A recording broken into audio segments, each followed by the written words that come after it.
113 of Good Luck High Five, a magic podcast for you. If you happen to like the game of magic, guess what? You're in the right place. I'm one of your hosts, Maria. I'm another one of your hosts, Tyler. Yes, Tyler is subbing in, once again playing the role of Megan for this episode. Welcome back in again, Tyler. Thank you. We'll see if I can, as with any understudy situation, that first time when you go on, it's always terrifying. Yeah, and then the second time, it's also terrifying. Okay.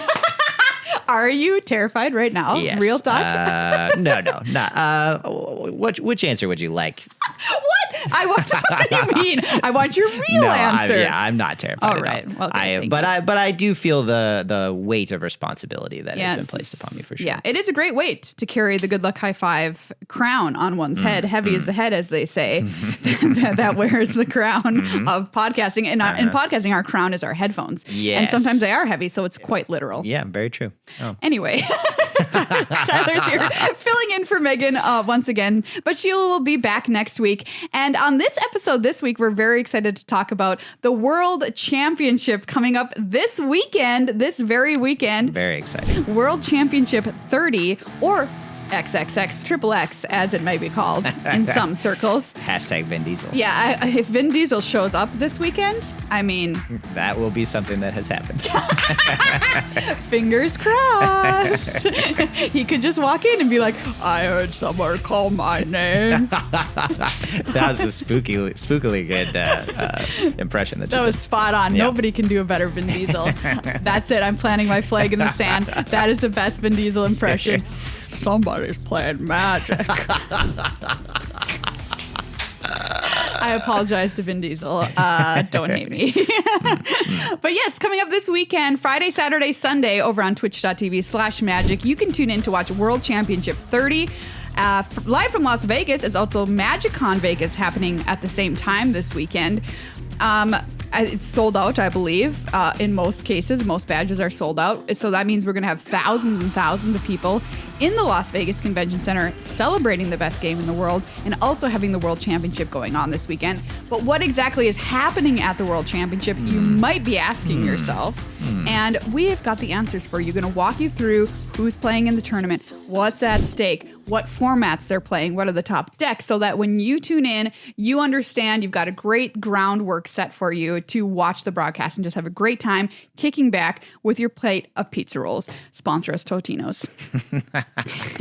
So we're going to help you out with that on the show today. I'm very excited to head down to Vegas. I'll be hosting the show. Meg and I are going to be there. We're going to have a meet and greet, everyone. I want to tell you about this right up front so you don't miss out if you want to say hi to us. It's going to be Sunday morning from 10:30 to 11:30 a.m. at the Dragon Shield booth. So please stop by and say hi. We'll sign cards. We'll give you a high five. We'll take a selfie. We would love to meet all of you. So come on over, say hello, 10:30 to 11:30 a.m. Sunday morning. If you can drag your butt out of bed at a con that early, we would love to meet any and all listeners/viewers. So please come up and say hi if you're there, or if you're over at taking a peek into the World Championship area. We'll be over there at the news desk. We're usually pretty busy, but if you wave your arms enough, I will probably see you after 2 to 3 minutes. Hey, all right. Well, yeah. I feel like maybe coming to the Dragon Shield is the best place to interact with you then, based on that description. But, you can always try it. And if you get to if you go to the other area, you get to see people playing really high level Magic, which is a huge bonus. It's very, very cool. So we'll have all of that for you coming up on the show today. But before we kick things off, got to say thanks to everybody who makes the show happen. And those people are our patrons who support us over on patreon.com/GLHF Magic. We'd love to have you join the family. We'll give thank yous to new patrons and any puns that we accrue next week on the show once Megan's back. But we would love to have you join. You get access to our Discord server. You get a pun based on your name.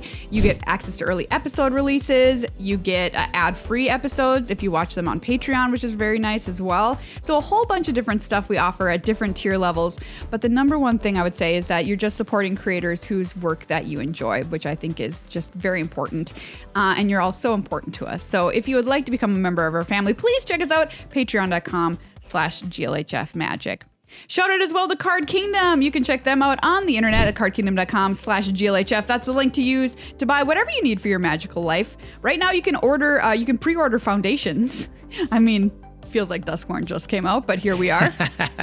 Foundations is going to be the new kind of, I'm going to put corset in quotes here, coming out at the end of the year. But there's lots to love in Foundations coming up, and you can pre-order it right now on Card Kingdom to get your hot little hands on it as soon as it drops. Sorry, I don't know why your hands are so hot, but or even they so are. little. I mean, I feel like It's a great hands point. of any size are certainly welcome to order. Thank you. I mean, my hands are quite small, and we've complained about on the show before our small hands because it makes shuffling a commander deck very difficult. Sure. Yeah. And I remember, like, on one of our videos, I ran Commander Arcade, somebody was like, I remember when you said your hands were too small to shuffle a Commander deck. And I'm like, just because I'm playing it doesn't mean they've suddenly grown. They still are too small to shuffle a Commander deck. Yeah. But I'm trying. You persevere. I'm trying. I'm out there trying, everybody. If you want to be out there trying, check out Card Kingdom. cardkingdom.com/GLHF. They'll send you your order in one package that comes to your house, so it's very convenient. And finally, Dragon Shield, our sleeve sponsor for the show. You can check them out in the link in the show notes or underneath this video. Use code GLHF at checkout for 5% off your order. We've got some of their sleeves here in the studio with us right now. I want to show off these 25th anniversary sleeves because these ones are so sick. And Touch it. Yeah, touch I it. did. Touch it more. Okay. Okay, I will. I mean, it feels weirder now, but yeah, I will. Would a third time feel inappropriately weird? I mean, well, in that case, touch it the third time. I wanted to show these off because this is a box Megan was in here, and she wrote on the top of some tape for reuse. We use these on Commander Arcade, and that's just the quality level of sleeves you're getting with Dragon Shield. Like, you can reuse them a million times. And when we're filming that show, we're not exactly kind to our cards. True. I took a screenshot of an episode we're editing right now, Tyler and I, and it's me attacking him with one of my cards from my deck and him cowering in fear. Very true. Yeah. So, kind of a microcosm of our relationship. I agree. think. Yeah. I agree. It was just emblematic to me. Frame that, put it on the wall.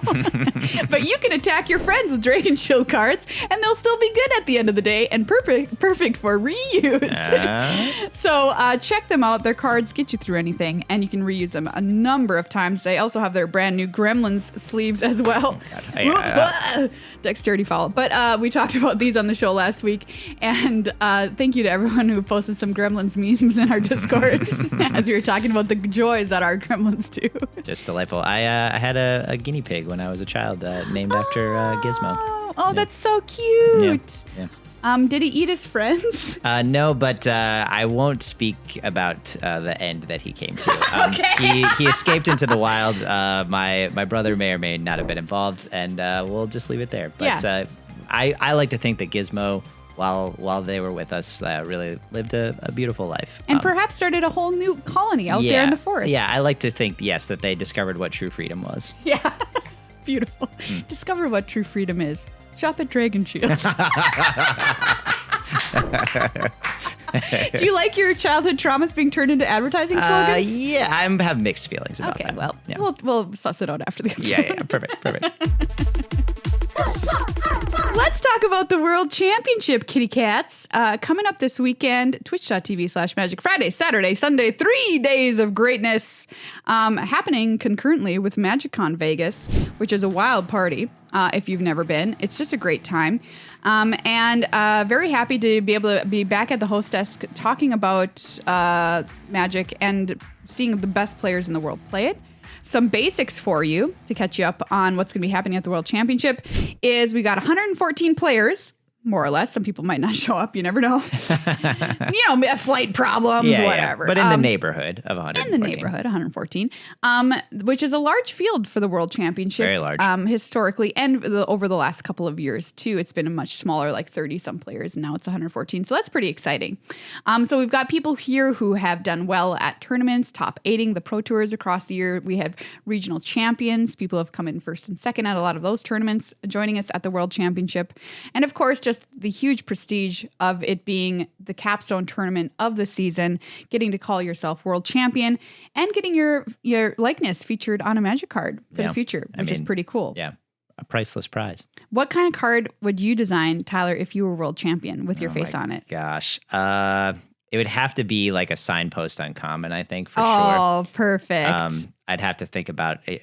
My honest first thought was something Gruul, because that's sort of like I love to play lots of different types of decks, but that was one of the first types of decks that I played when I came back into Magic a few years ago, and I just have a lot of fond memories of Gruul. I love just having big, chunky people, chunky lads getting turned sideways. I mean, that's absolutely. Oh man, this is not normally something I hear from my co-host seat, so it's just refreshing, to have an agreement about the kinds of decks we like. Yeah, so that's a very cool prize for the winner. The winner also gets $100,000. That's so also cool. Perhaps I was burying the lead. Yeah. But it's $1 million prize pool overall as well. The formats that are going to be played are draft, so Duskmourn. I said it right that time, but I almost said Duskmound, I swear to God. Duskmourn, House of Horror, Draft, and Standard. Mm-hmm. So we're kicking off Friday and Saturday mornings with Draft, and then moving into Standard, and then the top 8 will be happening on Sunday, and that's going to be Standard for the rest of the tournament there. Oh, man. We got Paul Cheon back in the booth. I just have to shout this out paired with Marshall Sutcliffe, which... I mean, well, come on. Just a classic pairing. Yeah. Classic pairing. Tyler, are you going to be watching this weekend? Absolutely. Loaded question, because if you said no, I was just going to kick you out right now. Okay, well, I'm glad I chose the right answer. Yeah, definitely going to be watching. Worlds is, I have a lot of fond memories of Worlds. Really, again, to speak sort of to what year was Hawaii? All time, as you often say on this show, is meaningless, but that was it 2021? There's been a few Hawaiis, but are you the most recent one? Sorry, yes. It was 2020 or 2019. It was right before COVID. Okay, right before COVID. Yeah, it must have been 2019 then. Yeah. That I have very fond memories of that tournament. I feel like it was epic. Some of the games were truly fantastic. So I feel like I have very fond memories of Worlds, and I just think like you just said, that level at which everyone is like trying to reach towards, like that level of the actual best in the world, and you kind of get to say that for a whole year. Like, I think that's there's just something about that that's very electric, and I'm really excited to see what kind of storylines will come out of this much larger field. I think. Yeah, as you said, traditionally, a smaller field, there's obviously a lot of beautiful storylines of like these people being, many of them very, very well-known household names in the Magic community. And there being something epic about that, because every match is kind of just like, oh my gosh, these two people are playing each other. Greats of the game facing off every round. Yes, but in this larger field, I feel like you're getting this much more true cross-section of what tournament Magic has been like for the past year, and I feel like there's bound to be one or two people that break through, that are unknown, and I think that's always just there's such a getting to see someone actually emerge into like a different strata of Magic, competitive Magic, is really rewarding. So I look forward to hopefully there being some of that happen this weekend. Yeah, absolutely. I wanted to call out too that that Hawaii tournament was the windiest tournament that I've ever been a part of. And my news desk was outside, and I was hosting with Brian Kibler, and it was like... Yes, I do remember this. We thought we were going to get blown away in a tsunami like every 5 minutes. Like they'd come to us and our hair would be like across our face. And like at one point right before they cut to us, like a tree like fell into our set, and someone had to rush in and drag it out before we were on air. Very cool. Very cool. That won't be happening. I will make that promise to you right now. All right. Even though perhaps it'd be more exciting if it did. Yeah, quite honestly. The energy. I mean, I feel like the energy of that fit with like the energy of the games that were being played. So there was something about that was fitting. For sure. So let's just briefly touch upon. Oh, before we get to that, I want to mention that we're also crowning the Player of the Year at this tournament, or rather, we're going to find out who it is. The ceremony to award that the newly named Kai Buddha Player of the Year trophy will be done later. But we'll find out who the Player of the Year is. And you're like, why do I care about that? We're getting a world champion. Well, Player of the Year is a pretty big deal amongst pro Magic players. I'm going to use the word pro in quotes because it's kind of what does that mean in this day and age when organized play is a lot different than it used to be. But it means you've done well consistently across this season of events. So it's incredibly, incredibly difficult to be player of the year.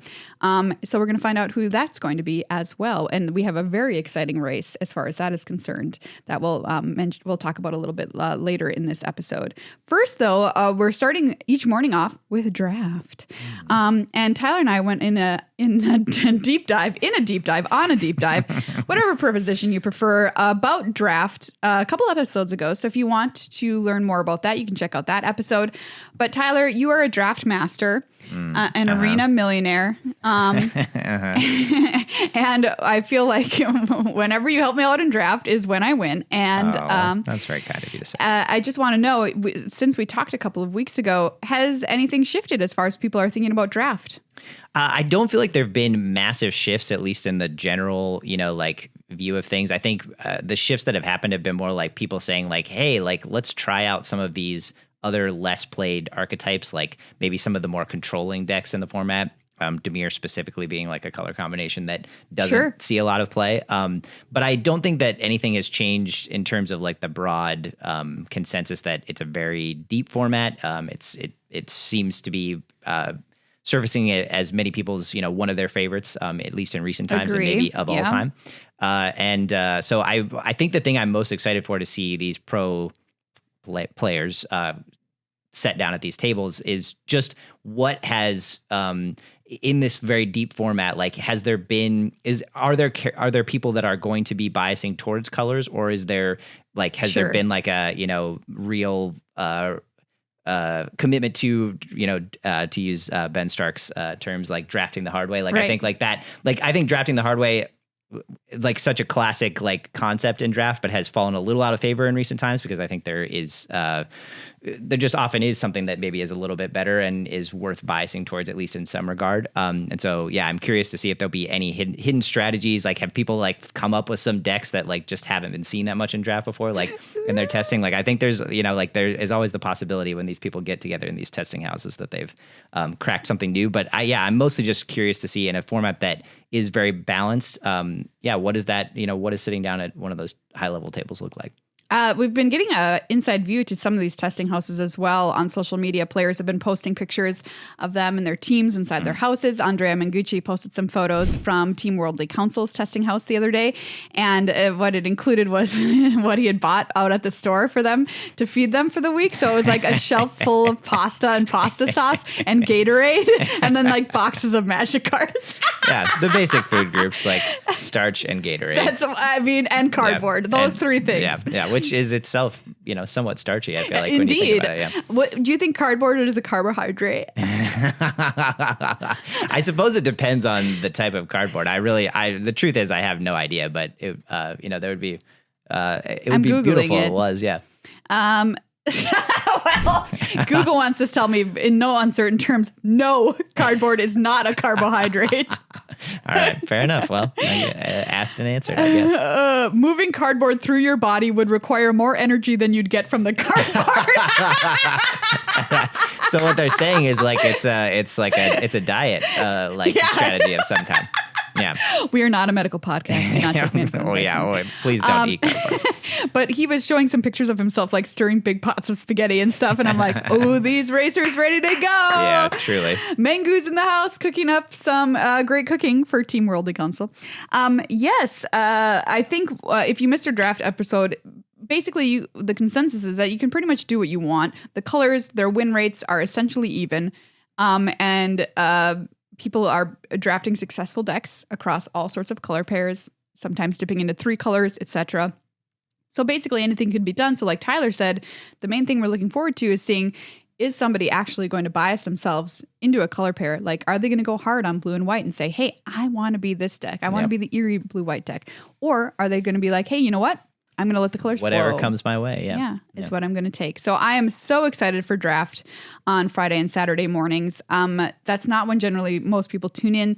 So I'm saying if you don't, you're really missing out because it is truly, truly a wonderful experience. Yeah. And there were a number of years when we really weren't getting high level draft at these tournaments at all. So that's a good point. It's I think there's always I feel like there's draft gets a bad rap in terms of the gameplay sometimes because people are like, well, this is just much lower powered. And like sometimes these games just don't feel like they're... Or did you open a bomb? Oh, now you win. Yeah, sure. All of that stuff. But truly some of the, I feel like it shows so much the level of play at these tournaments when you sit down tune into one of these events and see the draft play, because these people are playing with cards that they have not spent like hours and hours and hours and hours and hours testing the exact same deck that they're playing in standard. Like they are much more to use a term that we both have love for, there's a lot more improvisation in draft. And I think that that shows this other side of these players that is just like a testament to how well-rounded they are. And right. So, yeah, it's a new experience every time for them and for us as the viewers. And it's really exciting. Yeah, you get to see these card combinations that like you might never have thought that they would go together. And you say like, oh wow, like this and this like together like equal this. And you that get was to say what the first person thought when they made a peanut butter and jelly sandwich. You know what I mean? Hey, I never thought of it that way, but yeah, you're probably right. So yeah, draft is like the peanut butter and jelly sandwich of high level tournament play. So like, what is going to be the next peanut butter and jelly sandwich? Well, we might find out this weekend. Yeah. So if you don't tune in, you won't know. And then, of course, standard is if that's the peanut butter and jelly sandwich for draft, standard is our meat and potatoes. I like that. We're not getting any vegetables in this diet. Watch out. Whoopsies. I mean, I guess you could say, well, not really. What were you going to say, jelly? Well, come on it's not now. a vegetable, but it does sometimes have some fruit in it. So occasionally. Yeah. And standard is a really exciting place for us to focus for this tournament because we haven't had a high-level standard tournament since April, which was Outlaws of Thunder Junction, that pro tour. And a lot has changed. We've had a massive rotation in standard, number one. Number two, standard is huge ever since we extended rotation. So we've got a lot of cards to choose from, and we've got essentially a brand new format for the players to explore. And I could not be more excited to find out what's going to happen this weekend. But we've got some ideas on where the players might be headed. So we're going to dive into Frank Karsten's article that he put together over on magic.gg that's got the list of the top standard decks that is what's the word I'm looking for? Culled from, codified through, pulled from, coagulated. What's the word? I don't know. I think read my mind. Yeah. I think that he's distilled everything down into a list of decks that seem like they might show up. These is from Magic Online data and also the Japan Standard Cup, which is a lot of different data points to pull from here.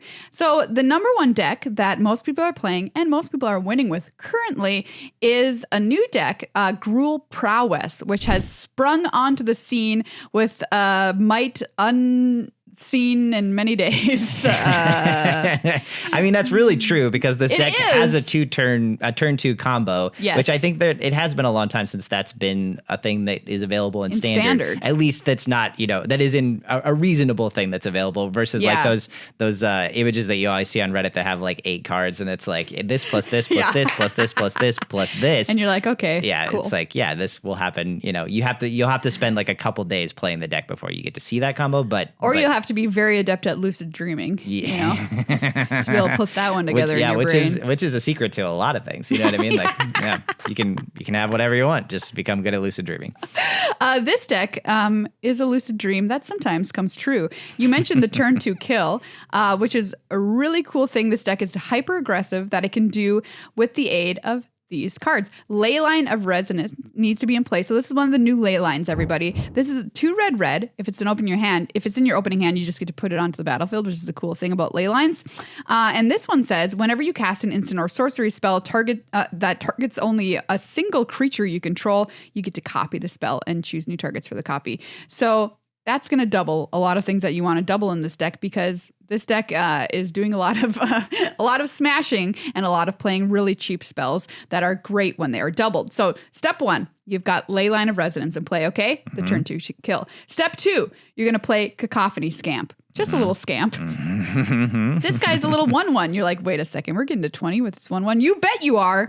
All right, so this is a 1/1 that says, whenever he deals combat damage to a player, you may sacrifice it. If you do, proliferate. It's not really relevant. The main thing is the sacrifice, because when it dies, it deals damage equal to its power to any target. Okay, so that's step 2. We've got the Ley Line of Resonance in play. We've got Cacophony Scamp, okay? And then we either need to have in our hand Monstrous Rage, which is a single red mana that gives target creature +2/+0 until end of turn, or turn inside out. And importantly, also puts a Thank you. monster roll token on it. So it ends up being basically like +3/+1 and trample. Yes, that is relevant. It creates that monster roll token. Turn inside out is the other way we can do it. Single red for an instant. Target creature gets +3/+0 until end of turn. When it dies this turn, manifest dread. So what you're able to do is pump up your Cacophony Scamp big enough to be 10 and then sacrifice it. And when it dies, you dome the opponent for the additional 10. Yep. Boom, they're dead. Turn 2. They really are, and people love to play against it. From what I understand, especially in especially in best of one. Ooh, it's nasty. No thanks. Yeah, it's luckily this tournament is not being played in best of one, and this deck is the kind of deck that you can tech against, especially in the sideboard, and for sure. it is much less threatening when there is the chance to do that. So it's a very powerful deck. It's surprisingly resilient. There is the other 1-drop that is slightly less of a problem than Cacophony Scamp, but has a similar impact as Heartfire Hero, the little mouse, and that it has a similar set of text that allows it when it dies to deal damage to each opponent, and that means that you can get into a similar situation with that card as well. I played against this deck on the ladder a few times. And let me tell you, quite frankly, that was enough times for me. The games are over quickly. At least the pain doesn't last too long. Yeah. The deck, like you mentioned, surprisingly resilient. You might say to yourself, what the heck? You can dismantle this deck with a well-timed cheap removal spell, right? You just kill whatever their little mouse is trying to be pumped up and you're like, kill it. Nice deck you got there. But for some reason, I gotta say, it just keeps coming at you.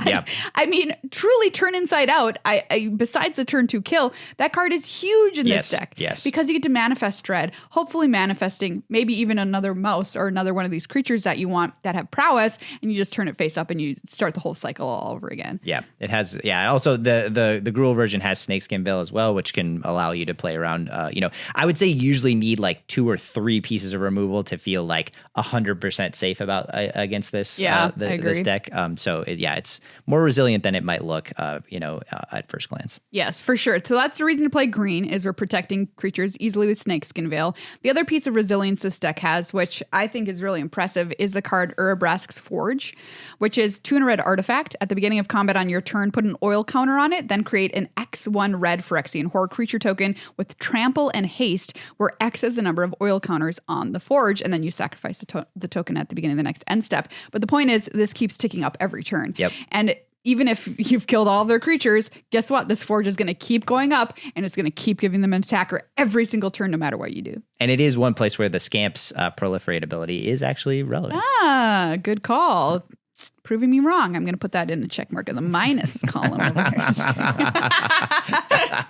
No, it's good to know it actually does something occasionally. Yeah. But it's just, it's frustrating, right? Because you feel like you've attacked their game plan, but they've got an additional access way to win the game through a card like Urabrask's Forge. So this deck is currently holding 15.4% of the metagame, the winner's metagame share, which is taken from that data that Frank compiled. So the biggest chunk of the metagame share goes to Gruul Prowess. It is a terrific deck that is really, really great at getting the game done quickly. So I expect to see a lot of that this weekend. However, don't worry, everybody. It's not curtains. We're not just closing the format down like, red deck wins, like, good night. Yeah. No, we have tools to fight against it, most notably in the deck that has been coined mono-white tokens, although I want to call it mono-white caretaker. I like that. Or mono-white cake. Okay, I like both of those. Those both sort of, I would say both of those also speak more to the style of deck it is, which it really is more of a control deck. I think when I just hear tokens, like I usually imagine an aggressive strategy. Or I imagine at least something that's going wide on the board and playing, like towards combat in some way, shape, or form. I agree. So yeah, I like that. Mono white cake. Yeah, that's cute too. Yeah, maybe try to get that started. Okay, I'll try.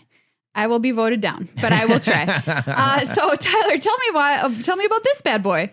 Yeah. So as you said, this is sort of the second most prominent deck. This was 13.3% of that winner's metagame. And it is really like trying to get control over the board using cheap removal, sweepers, Sunfall being, one of the ones that is still in standard and is, one of the better sweepers probably ever printed. And, for real. Has made its impact known on the format since it was printed.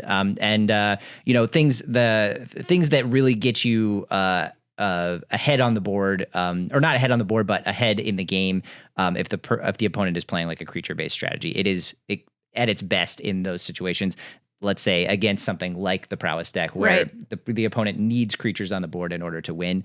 This is one of the decks that you really would like to be playing against those strategies. Yeah, so we've got a tale of two speeds, I would say, in standard, which is extremely fast with this Gruul or mono red deck. They can be built in either way, or very, very slow in this mono white build.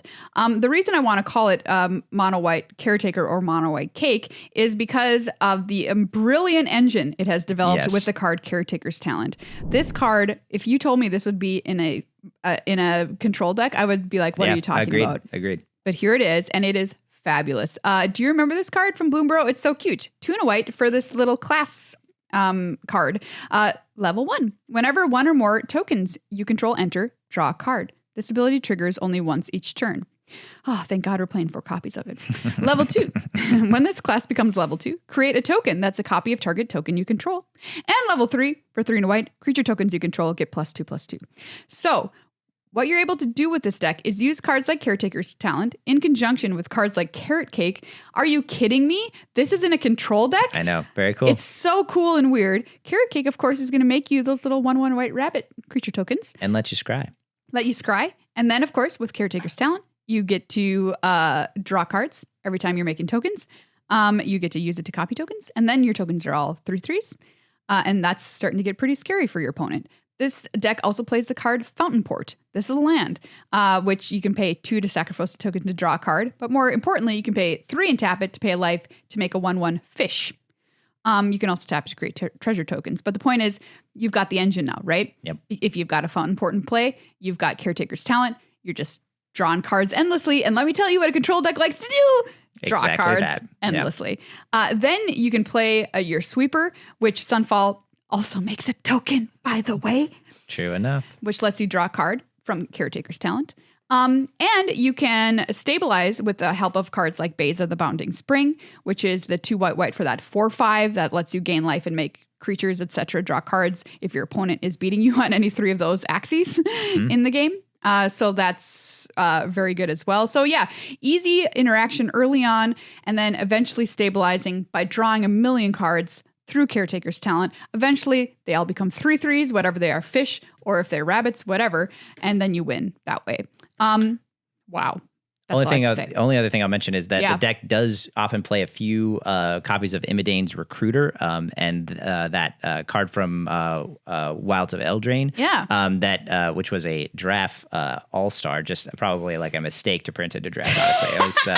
It was very, very good. But that has an adventure that makes 2/2 white knight creature tokens with vigilance. And also the sort of like creature side of it is a 3-mana 2/2. And when it enters the battlefield, all the creatures you control get +1/+0 and haste until end of turn. So the deck does have the ability to finish the game through, once it gets that, gets the stranglehold on the game that it wants to have. It has some tools to try to pump in addition to the Caretaker's Talent having that pump ability as the last level. It also has some things like that can really win you the game out of nowhere. I played against this deck the first time before I had the knowledge that has now been in the burden I now carry in my soul. I was like, they played a Caretaker's Talent and they played a Carrot Cake, and I was like, oh my God, that's so cute. Like that's and it undeniably cute. Is. It is. Yeah, you can't say that it's not cute. And like, say whatever you want about control decks. They ain't cute most of the time. True. They're true. like, counter your spell, kill your creatures. Yeah. Oh, I played a Planeswalker, now I win. Yeah. Right? Can you? Thank you for agreeing with me. Yeah. But this is like, I was sitting there being like, adorable. What the heck is this? A little tokens deck. And then very quickly, I shut the heck up when I learned what was happening to me. This deck is a powerhouse. Yes. Do not be mistaken. Whoever figured this out is a genius. And it plays, like you mentioned, very well against a Gruul prowess list. But I want to say we've got these two sides to the format of very fast and very slow. Both of them can beat each other. Yes. Yeah, which absolutely. is the place you want to be in Standard, Yep. where both have game. We're not saying that this completely trounces the prowess decks at all, because the prowess decks can come out faster than this thing can deal with them, right? So I think that's a fabulous place to be as a format, and leads us to be able to have a lot of room to play around. And I'll also say it's kind of refreshing, as much as, there can be that torment of another, playing against a deck that's removing all your creatures and drawing a bunch of cards. This deck is, basically mono white, which you don't get to see, especially the card drawing part of that is, it's rare for that to be the case in a mono white deck. So kind of cool. That's true.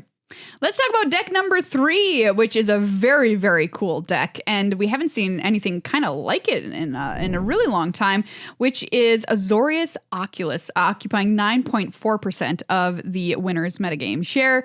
This deck, while built upon decks that we have seen something like them in the past, I think the addition of Abhorrent Oculus into this list makes it really something else. So it's built around this card, or this card is a star, let's just say. Abhorrent Oculus from Duskmourn, 2 and a blue. As an additional cost to cast this spell, exile 6 cards from your graveyard. What? You're never doing that! Don't worry, everybody. Flying 5/5. At the beginning of each opponent's end step, manifest dread. So it just keeps coming. You've got a flying 5/5 and you keep manifesting dread, making this card a huge powerhouse. But the question is, how the heck are we paying for this card, and how are we playing it?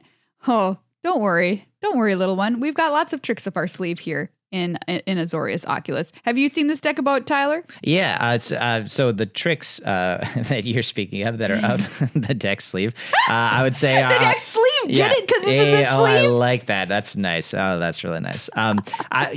Primarily I can never tell if Tyler's humoring me or being rude. I'm never humoring anyone. If truly. The only time I'm not being serious is if I'm the one that's sort of like instigating something. I often my sense of humor is definitely like to say something that's completely absurd and then just see what people think of that. But if I'm reacting to what someone else has said, I feel like I'm genuine like 99.9% of the time. Let's see if we can't get that 0.1%, fam. The challenge. So the strategy of this deck really revolves on reanimating this big eyeball that you just spoke of through 2 cards mainly. Helping Hand, which is 1 mana, 1 white mana sorcery, and it reads: return target creature with mana value 3 or less from your graveyard to the battlefield tapped. So obviously super efficient to get it back into play. If you can get it in the graveyard, there's lots of different, there's Chart of Course in this deck. Draw 2 cards and discard a card unless you attack this turn. Sleight of hand. Look at the top 2 cards of your library, put one of them on your hand, and that one I don't think is getting it in the graveyard, right? Like am I wrong about that? Oh yeah, you're right. Okay, sorry. No, you're fine. Tyler calling me wrong again? Yeah, I didn't want to. Well, it wasn't that I wanted to call you wrong. I just didn't want people on the internet calling you wrong, which could be less pleasant. You. Yeah. -10. But anyway, Helping Hand and then Recommission, which is 1 and a white, to return target creature or target artifact or creature card with mana value 3 or less from your graveyard to the battlefield. And if it's a creature, it gets an additional +1/+1 counter on it. Helping Hand and Recommission, 2 cards that are you should never put in your draft deck, but that are really good in this deck here. And so true. Yeah, it's really cool to, again, sort of interesting to see, it's very different than the last deck, but similar in a way in the sense that like this reanimation strategy isn't touching black at all. And there's something kind of interesting about that, there's, That's a great point. We're kind of crossing the color streams here in this Standard. And while you're dumping stuff into your graveyard and getting it back for cheap, you have other cards that help pay off for that as well. So not only do you have the Oculus here, who's going to just be a huge powerhouse, like I mentioned, but you also have Haughty Djinn, which is the one that has a power based on the number of instant and sorcery cards in your graveyard. That's a flyer as well. So just 2 cards that are really, really excellent at closing out the game and getting them onto the battlefield is so simple because of cards like Helping Hand and Recommission. Yes. The other cool thing about this deck too is the fact that it can kind of have a transformative sideboard. Not too terribly much, but I mean, like it can become kind of a more controlling deck, which it doesn't mind doing either. Like this strategy we just mentioned to you is very tempo oriented, which is like get these huge creatures out, put you at a disadvantage by playing into the Flood Mob by bouncing your creature back to your hand or killing it really easily with Soul Partition or whatever.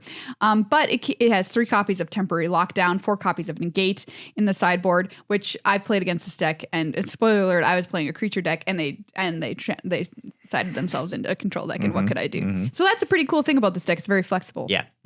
So a really, really super neat deck that I assume we'll see a lot of at the tournament this weekend.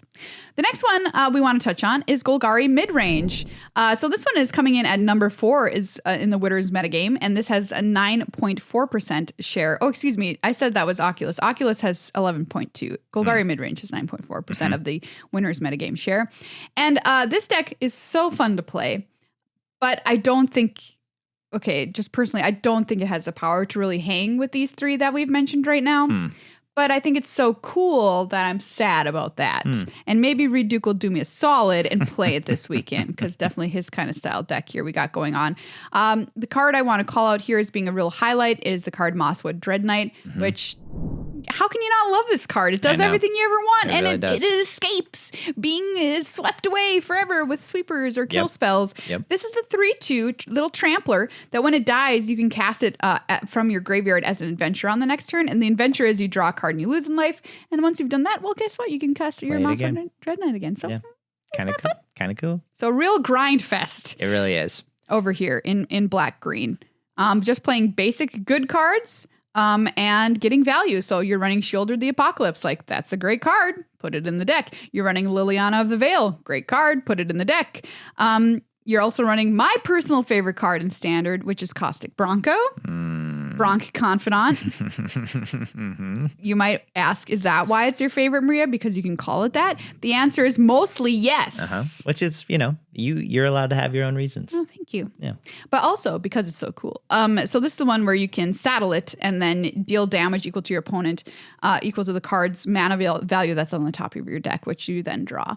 Though if you don't saddle it, you do lose. Yeah, you lose the life. So that's the Dark Confidant part of Bronc Confidant. But I had a great time playing with this deck. I didn't think it could hang, but it is very powerful, and maybe somebody will be able to figure out a way to, I certainly think people will play it. Yeah, it's also worth mentioning. I think that there's a number of different like black mid-range kind of shells, and I think that this the thing that one of the things it really has going for it is the removal that it has is truly excellent. Go for the Throat, the 1 in a black mana, destroy target non-artifact creature at instant speed, and then cut down the just single black mana, destroy target creature with total power and toughness 5 or less. Those two, cut down is just the removal spell you want against any aggressive deck. So it does have that going for it. It also gets to play Deep Cavern Bat, which it's not removal, but it might as well be. And that lifelink really is meaningful, especially again in a situation where you're facing an aggressive deck. Love that bat. Love that bat. People can also play Dimir Midrange, which is built around many of the same cards.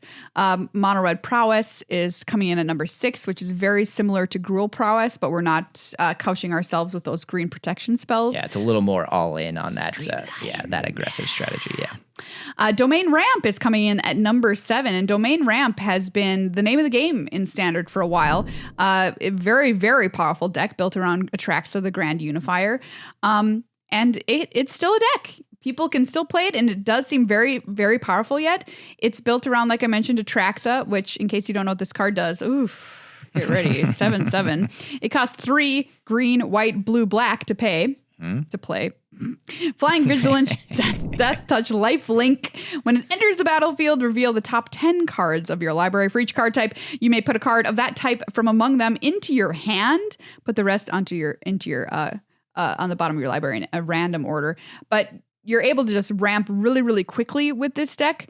And you get to use cards like Up the Beanstalk to help you draw cards because you're playing a lot of spells that have mana cost 5 or greater. This card is banned in Modern. Maybe you should play it in Standard. You know what I'm saying? You get a great discount on Leyline Binding because you're running like 4 colors of mana. Leyline Binding is super cheap to remove whatever you want. And we get a new tool here in the card Overlord of the Hauntwoods. And there's a cool combo with this in this deck too. Yeah, that card specifically is one of the, obviously was maybe the biggest pickup that it had. And it just, to read the card for those of you that don't know, it's 3 green for a 6/5. Whenever Overlord of the Hauntwoods enters or attacks, create a tapped colorless land, then that token named everywhere that is every basic land type, and it also has impending 1 green. Impending for 1 green. So you can play it for 1 green. Gets 4 counters on it and doesn't come into play or doesn't become a creature until those counters are lifted off of it. But if you play for 1 green, you get a land that satisfies domain like fully. So that just really is domain's on board. Yeah, that is a Leyline costs 1. Yes, exactly. So that is a huge pickup for the deck, and also gives it just a card that is also, if it starts attacking, it's going to kill you pretty quickly as well. And the combo I mentioned with it is not something that everybody runs, but you can use the card Zur Eternal Schemer, which I built a jank deck around once upon a time in Commander Arcade. But Zur has an ability that says 1 and a white, target non-aura enchantment you control becomes a creature in addition to its other types.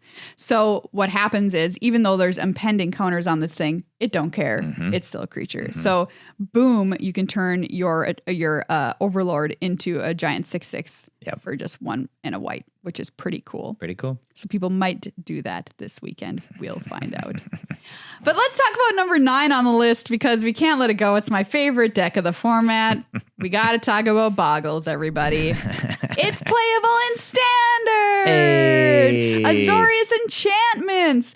I love this little deck. It's so fun. I hope somebody plays it this weekend. I got 114 chances. Fingers crossed. Okay. I actually think it's pretty good. You're playing a lot of little enchantment cards, a lot of which come from Duskmourn. This deck is almost entirely from Duskmourn. It certainly couldn't exist without Duskmourn, I'll tell you that. You've got Inquisitive Glimmer, which is our favorite little signpost uncommon for running white-blue. A 2/3 little Fox Glimmer, which lets your enchantment spells cost 1 less to cast. And that's really important because basically your deck's a bunch of enchantment spells.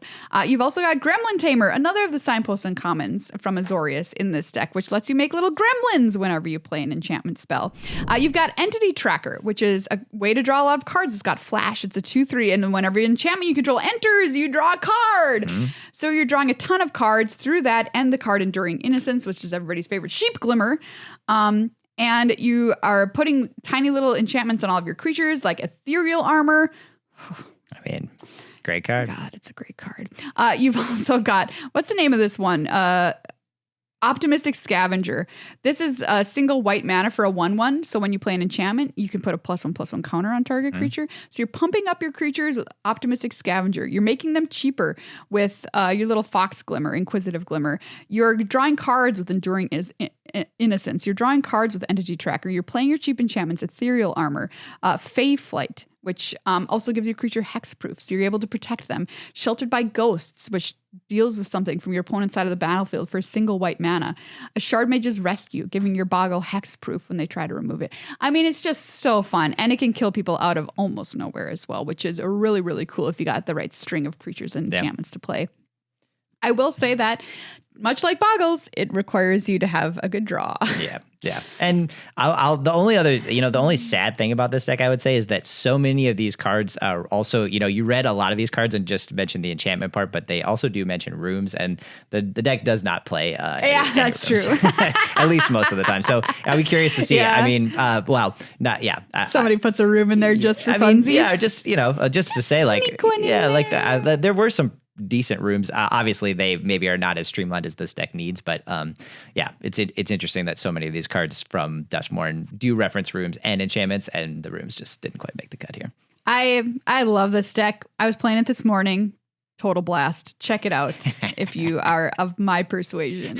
And the final deck we want to highlight here on our tour of Standard is none other than Demons. So Orzhov Demons is a great deck that I played that I wish was a little bit better than it is, I have to say.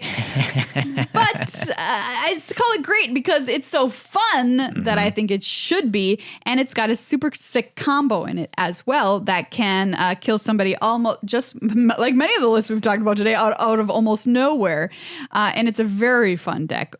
with who doesn't like a good demon? You know what I'm saying? I mean, truly. And it does have, it has a room in it too. So. It does have a room, a very important room that's Unholy Annex and a Ritual Chamber. So I always want to pick this first in draft. Is that a bad idea, Tyler? No, it's a good first pick. Yeah. Because it's, okay, I'm giving you a plus, I mean, other than, as we, 5 yeah, all right. I mean, I think I'm still in the negative, but that feels. Compliment. You know what I mean? The only downside of first picking it is that black is probably the weakest color of, like it's the one that is maybe slightly weaker than the others, but I would certainly first pick the card. So this is the card that lets you make a 6/6 demon for 5 mana. The other half, arguably more important, which is only 3 mana. At the beginning of your end step, draw a card. And then if you have a demon in play, you get to gain 2 life and your opponent loses 2 life. Otherwise, you just lose 2 life. But this deck has a bunch of demons, so who cares? Yeah.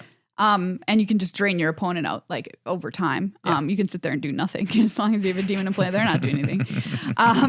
True enough. But this deck has a very cool combo, which I mentioned, which is using the card Unstoppable Slasher and Bloodletter of Aclazotz. So Unstoppable Slasher, another card that is really annoying in draft. True enough. 2 and a black for a 2/3 zombie assassin with death touch. When it deals combat damage to a player, they lose half their life rounded up. That's a lot. That's a lot, potentially. Yeah. Could be as little as 1. Yeah, true.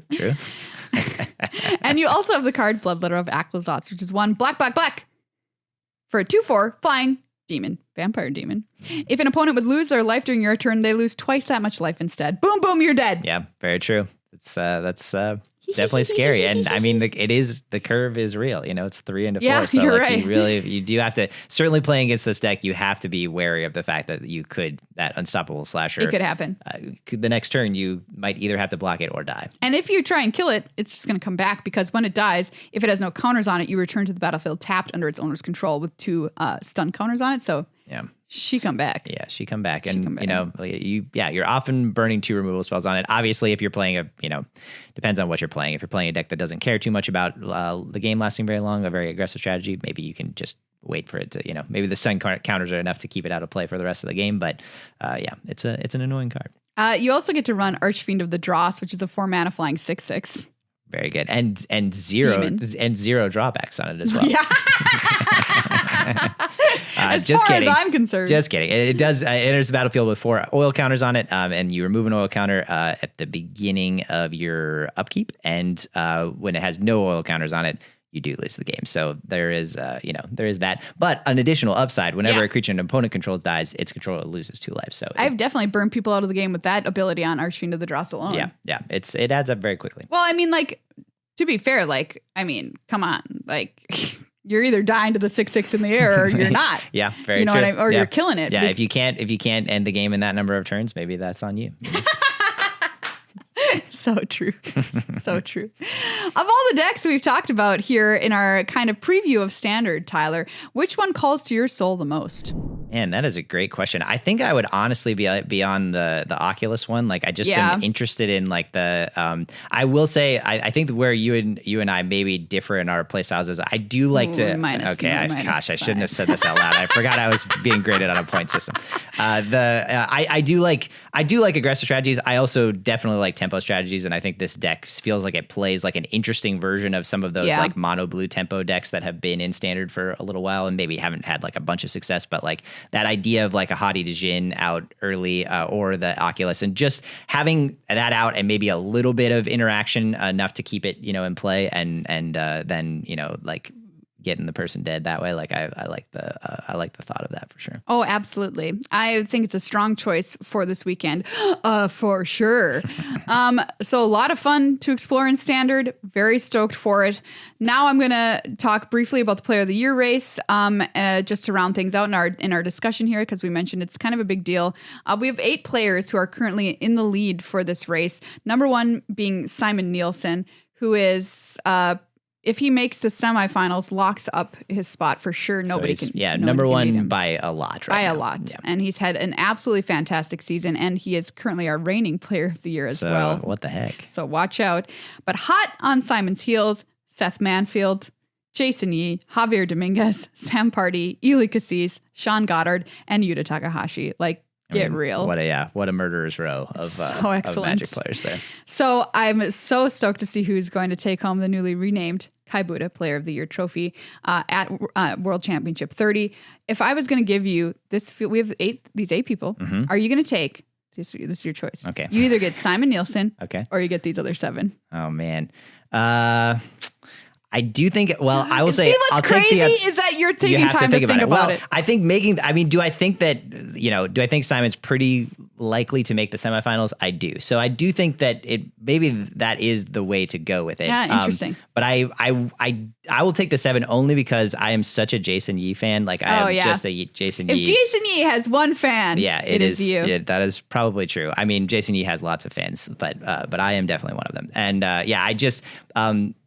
Jason Yee came up playing draft, and I've loved Jason's preferred pronouns are it, yes. And Jason, it's draft commentary I have just been such a fan of for such a long time.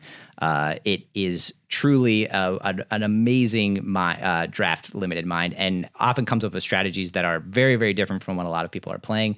And I just always appreciated its viewpoints on draft so much that to see it have like such success in pro Magic over the last year has been a real joy for me. So I think Jason has been at the top table and draft on day 2 of the Pro Tour for the last 2 or 3, I want to say, which is truly astounding. And won 100K in Vegas, I think in 2023, and I feel like that was the place where Jason like started to become like more of a mainstream name, and that was like the start of a lot of the success that Jason has had. So just a huge fan of Jason Yee. So is Jason your pick to take down the whole tournament? Megan and I normally do a sock bet where we bet each other's socks.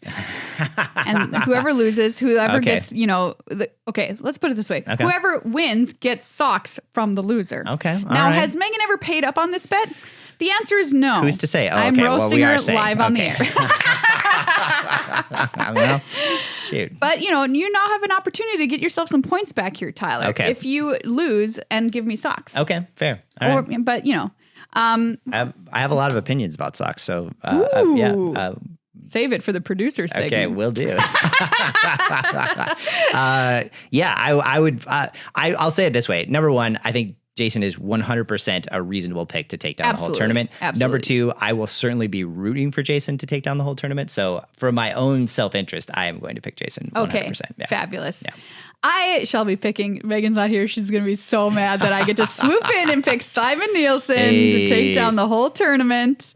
I truly don't know how he keeps doing it. I mean, he is just so good at Magic, combined with having an awesome attitude about life generally. Yes, totally. It's a special combination. Yeah. And it makes me so happy that we get to have it in a person like Simon. So that's my pick to take down the tournament, and in fact the Player of the Year race in one fell swoop. Fair enough.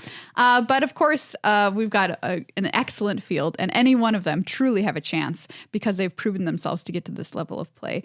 Reigning world champion Jean-Emmanuel Duprat also playing, of course. Truly, also a pick title that you can never argue too much against, and another amazing limited mind. I mean, I think for sure he's known much more for his constructed play, but I think he even considers himself to be more of a draft player than constructed. So yeah.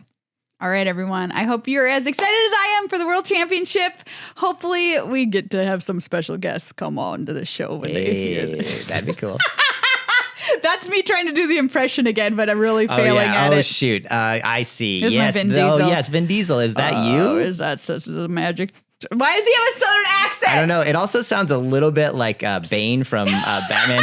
That's if I'm absolutely honest, and this may again hurt me in my point total. Magic? Yeah, I was raised in a cave. Yeah, that was my first impression of that impression. I'll say it that way.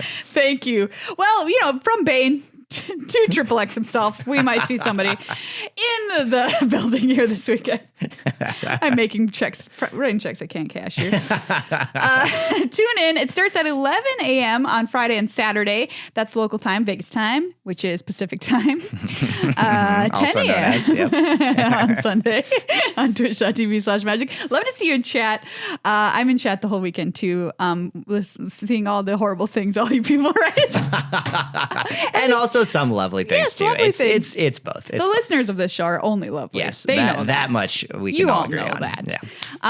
Yeah. So yeah, come on over. We'd love to have you. And if you're in Vegas, please come and say hi. If you see me, wave your arms like a crazy Muppet. If you're over by the area 2 to 3 minutes. Hopefully you won't collapse. Yeah, from and the hopefully, loss of blood. do a little stretching beforehand, and if you have some time in the next couple of days to just to try to do some prep work for that, you might want to, just for your safety. Well, that's this episode of Good Luck High Five. Thank you so much, everyone, for chilling with me. And thank you to Tyler for filling in again, doing your best Megan impression on the show this week. And failing once again. Well, you know what? That's the beauty. We get to have you instead, which is a whole nother lovely presence here on the show. That's kind of you to say. You said something else nice about me. I gave you some 5 points. Oh, well, you're back to 0, Tyler. All right. Back to 0. Best anyone can hope for, really. Hey, everyone. Please become a patron of this show. If we give you anything that you enjoy from week to week, you can find us over on patreon.com/GLHF. We would so love to have you. /GLHF Magic. Cardkingdom.com/GLHF is the place to go to buy whatever you need for your magical life. And Dragon Shield, link in the show notes or underneath the video. Use code GLHF at checkout for 5% off. Our beautiful sponsors who make this happen. And if you buy those gremlin sleeves, maybe your guinea pig will live a long life. That's right. All of the listeners with OCD are freaking out currently based on what Tyler has said. Just kidding. You don't need to do any of that. But they are very, very cute. And Gizmo is very cute. And I'm sure your Gizmo is very cute too. Yeah. I had a rat once and it was named Sneakers. Oh, that's actually really cute. That's a great rat name. It was the rat that was in my classroom, at school. And then there was a raffle for who could take home the rat. Gosh. And you seem horrified by this. What was the context? Like, why did they have the rat in the first place if they were just going to raffle it off? I see the disconnect. Yeah. It was in our class for the year. And then in summer, someone take home the rat. Gotcha. Okay, I understand. So that was always the plan. That was always the plan. And I'm a very lucky person. I seem, maybe this, confirmation bias, but I seem to win a lot of things I enter randomly. Right. And one of them was this, and I won Sneakers. Sneakers died in the dryer. He wanted to go in. Poor little Sneaks. Well, all right. On that note. See you all back here next week. Or not, maybe. We lost some of you for sure. Yeah. Losses and gains, perhaps. Yeah.